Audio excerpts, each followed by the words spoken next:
Well, thank you so much, Bill, for taking the time to talk with me today.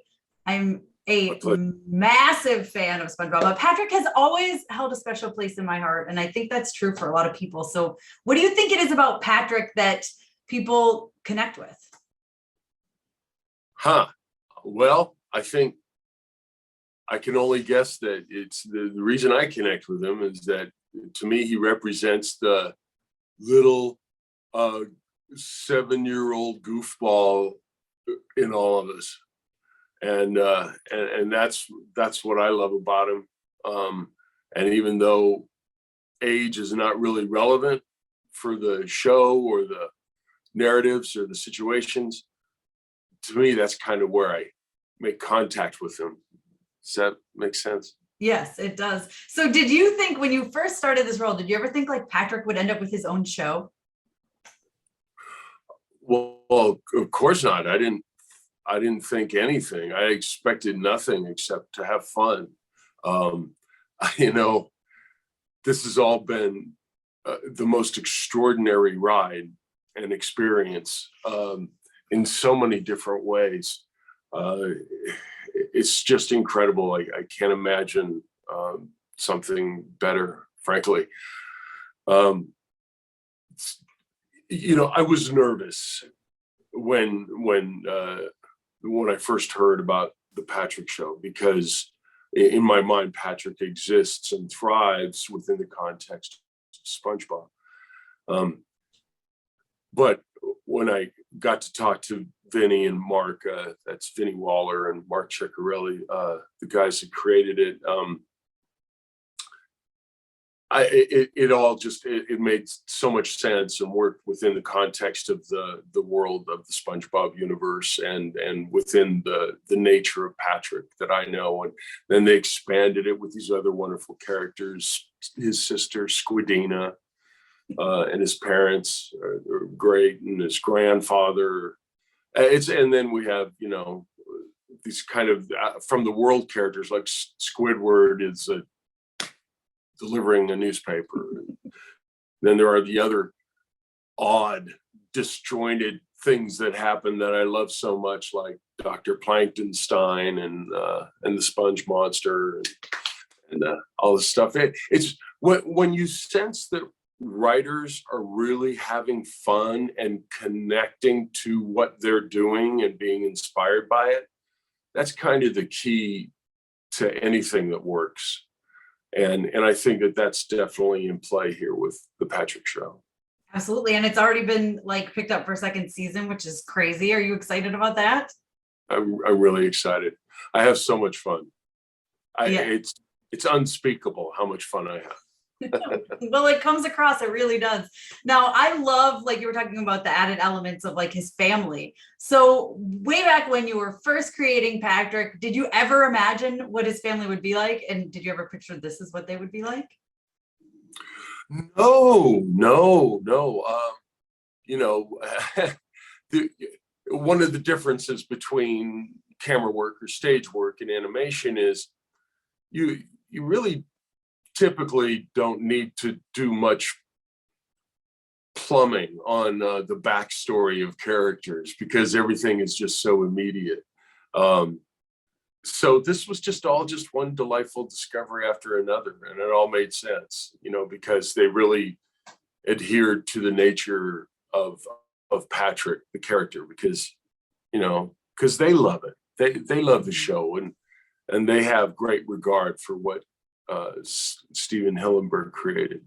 Yeah. And so like with SpongeBob and now with this show, it's something that I have 2 little girls, but we watch together as a family and we all really have fun with it.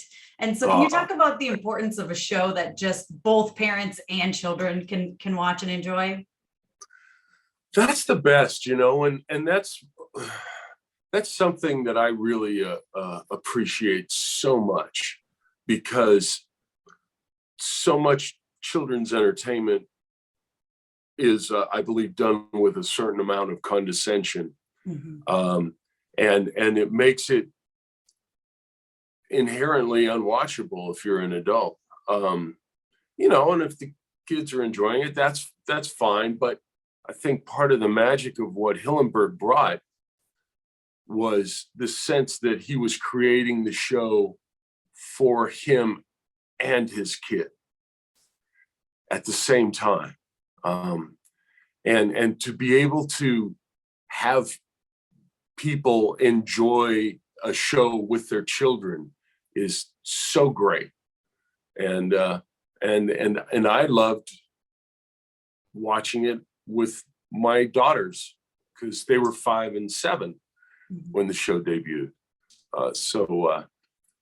No, that dynamic isn't lost on me. Yeah, I appreciate that. How old are your girls? They're 9 and almost 11. She's going to be 11 this month, but we're just, I mean, I love SpongeBob. And so I immediately, like, once my kids were of the age of like paying attention to shows, I'm like, you guys like watch this, we got to watch SpongeBob. And then now we've got the new Camp Coral, and then now we've got the Patrick Star show. And I'm loving the fresh new content of SpongeBob that feels like it's still, like you said, connected to the original stuff. And I think that's really important. And it makes it all, come together, like you said, true to the universe, which I really appreciate. So, so for people who haven't seen the Patrick Star show yet, how would you describe it to them?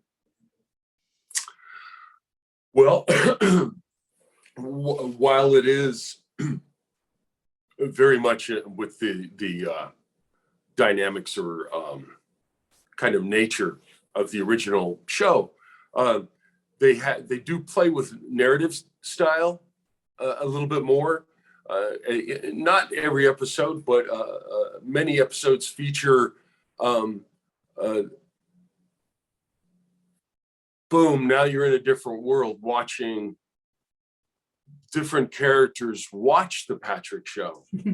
and it's not even the same animation. It's stop action animations, or I have that term wrong. It's stop motion, right? Is that what it's called? Stop motion.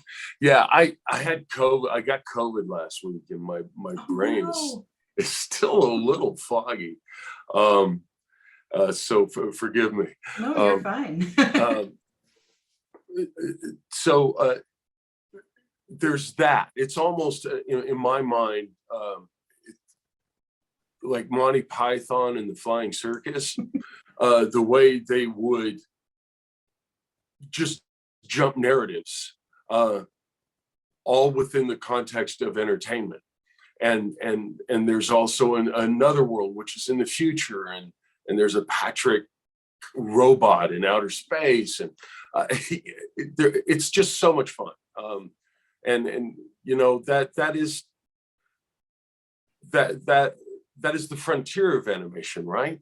Mm-hmm. You're not bound by traditional metrics, so they're really playing with that, and I'm honored to be a part of it. It's really such a fun show. And one of my favorite things is that he has a pet urchin, whereas, SpongeBob has a pet snail. So if you were to choose a sea creature for a pet, what would you choose personally? Oh, if I could have my own sea creature as a pet. Oh, I'd want a sea turtle. Oh, that's a good choice. Yeah, I've done a little bit of scuba diving, and there's always just something so thrilling about seeing a sea turtle, and sometimes they'll actually come close to you and their faces could be 80, 90, 100 years old. Oh, it's amazing. Yeah, really incredible creatures. That I love sea turtles. I think they're gorgeous.